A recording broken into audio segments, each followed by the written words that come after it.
Okay, this is going to be a full WWE Extreme Rules 2014 pay-per-view review. It took place from New Jersey, the Izod Center, and actually there was some talk of me going to this going to this show. Um, Take a sip of water. Swig of water for the working man. There was a chance of me going to this show. I was planning on making a trip to New York City, probably doing it like this whole weekend, and then, do the Jersey thing, and then Monday, and then go home, I guess. But no, it didn't happen, obviously. Not, because I'm sitting here in my room. The pay-per-view just finished. And overall, a good pay-per-view by WWE. I enjoyed, I'm sure it was better than TNA's Sacrifice. I didn't watch it, but from the reviews I seen, the Shield match just blew everything out of the water. You had a very dull steel cage match. You had a very surprising main event that I think surprised a lot of people. And then the Divas match was better than usual. And then you had a Rusev match. You had what other matches was there?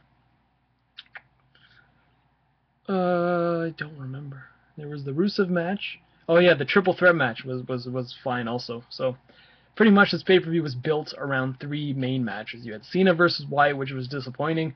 The Shield versus Evolution, which was great, exceeded. Well, I think it lived up to all the hype that I think going into it. Just fantastic match. And then you had a main event that exceeded my expectations. I'm not sure about you guys, but I enjoyed it. So pretty much the triple threat.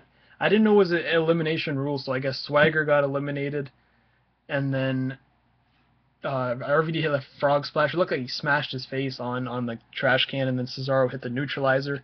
So kind of expected that. And then the Wade Barrett match also versus Big E Langston. Crowd loves Wade Barrett, so I'm sure he's going to be getting a great push now. Like I talked about in the other video, I don't know where Wade Barrett's been. Like I know he's been injured, but I didn't know he lost his belt to like who. It could have been Big E Langston for all I know, but he has the title again, which is fine. He won it like a year ago, same building. I didn't even mention that, I don't think. It's funny they just brought that up now. And the women's match, Paige, I'm not a fan yet. Like, I know she's good. I've been told she's good. Everyone's been talking about how great Paige is, but I haven't seen it. Honestly, I'm not gonna lie. She seems okay. Like she's had a couple good matches, better than your typical Divas matches, but that doesn't make her great or anything. I don't think she's really had that standout breakout match to make people really take her seriously. I think she's still one of those, still has to prove herself that she belongs in the big leagues. But yeah, she had a fine match with Tamina, and then you had Rusev versus what the hell is those guys' names? R-Truth and Xavier Woods. Xavier Woods, for being a guy who calls himself a WWE superstar, he got like a kick, an overhead suplex, and he was out for the whole entire match. I don't know what happened. He was probably just lying there, like looking at the stars, like after. Like I would hate to be in the ring with this guy and Brock Lesnar, because Brock Lesnar throws about 35 of those suplexes in a match. So Rusev threw one, and the guy was out the whole time. And what other matches did you have? Did I not talk about? The Shield versus Evolution. Great match. I made a review on that if you want to go watch it. Just I don't even know what to say. I expected a great match, but from what I expected and what they gave me, and it was great. I didn't well, actually there was a little piece of me that thought Evolution could have won, really, but I'm glad that they gave it to the Shield, and I know Batista's leaving, so it kind of makes sense all at the end. And then you had the Cena versus Wyatt, like I said in my video, if you want to watch that. Not the match I expected, not the finish. Well, finish was whatever, but little Johnny screwed over John Cena. But the match itself wasn't very good, and I thought it could have been a lot better.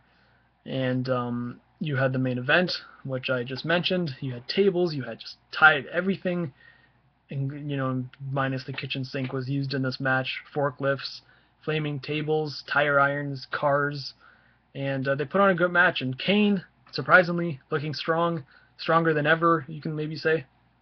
He took a knee, and then Bryan didn't even make it to the back, and Kane just sat up.